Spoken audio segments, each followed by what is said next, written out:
औज़ुबिल्लाहिमिनश्शैतानिर्रजीम बिस्मिल्लाहिर्रहमानिर्रहीम। अस्सलामु अलैकुम नाज़रीन। सबसे पहले दरूदो सलाम अल्लाहुम्मा सल्ली अला सय्यदिना व मौलाना मुहम्मदिन व अला आलिहि व अस्हाबिहि व बारिक व सल्लिम व सल्ली अलैहि। नाज़रीन, आज हम बात करने वाले हैं ऐसे ख्वाबों की कि जिसको किसी साहिब ख्वाब ने देखा है तो उसकी हर दिली मुराद पूरी होगी, उसे इज्जत, कामयाबी और मालो दौलत हासिल होगा।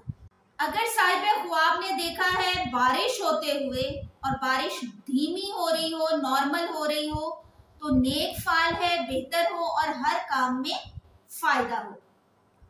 अगर साहिब ख्वाब ने शहद को देखा है तो बीमार है तो सेहतियाब हो, माल मिले, नफा हो, सरदारी पाए।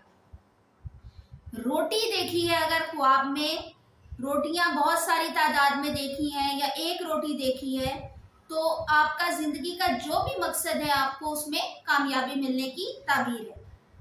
अगर ख्वाब में किशमिश देखी है तो मालो नेमत पाए, अगर खाता हुआ ना देखे तो खैरो बरकत पाए और कोई बहुत बड़ी खुशखबरी मिलने की ताबीर है। अपना और अपनी फैमिली का ख्याल रखें। अल्लाह हाफिज।